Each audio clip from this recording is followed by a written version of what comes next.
claim that this 1% are very wealthy because they get benefits through the inflationary system, through the contract system, through the military expenditure system, through the bailout system. So I identify with them, and a lot of them are anti-Federal Reserve people that are there.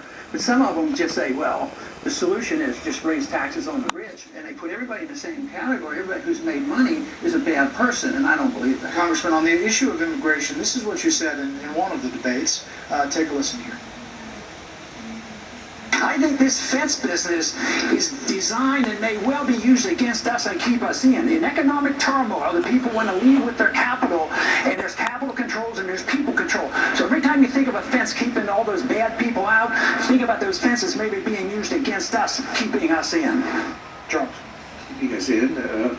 Any piece of territory, large or small, that is fenced in and for the purpose of keeping people in is by textbook definition a prison. Is the United States a prison? Well, I think, there was a Iron Curtain once. I think of what we're developing here as a financial Iron Curtain in a way where you can't travel back and forth. I've lived on both borders. I did my medical training, some in Michigan and some, I lived in Texas.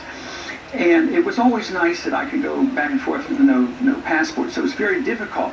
So not only do we use the excuse of watching for the bad guys coming into our country to control us.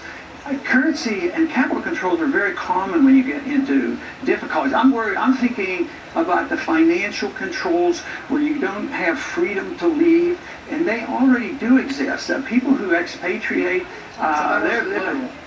your fence reference. Well, I was thinking of it probably more in finances. But, if it deteriorates, if our system deteriorates, which is quite capable, when this thing breaks down, there will be more people control. These ID cards, the ID cards, the real ID card they had. Well, one reason why the states didn't like it, well, it costs money, but that means you and I have to carry it, or we're discriminating. So we say we want to protect the borders and that, so we end up with the ID card.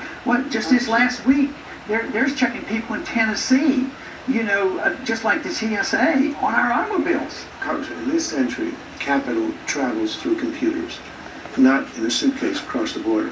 Are you worried that Americans are going to be stopped at the border with a fence and not allowed to leave?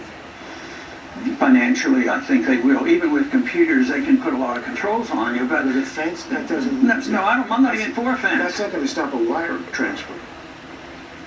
Well, they can put financial controls. They've had wire transfers for years, but they have tax. The IRS knows what's going on. You have to report everything. So what I want to do is bring all that money back, not inhibit it from going out. People have a freedom to leave. They should be able freedom to take their assets. It's a well-known fact. Now, if you say the conditions are such, hopefully you're right. It'd be nice if we can circumvent their desire, but it's inevitable when you have financial crisis. They put on currency controls and capital controls.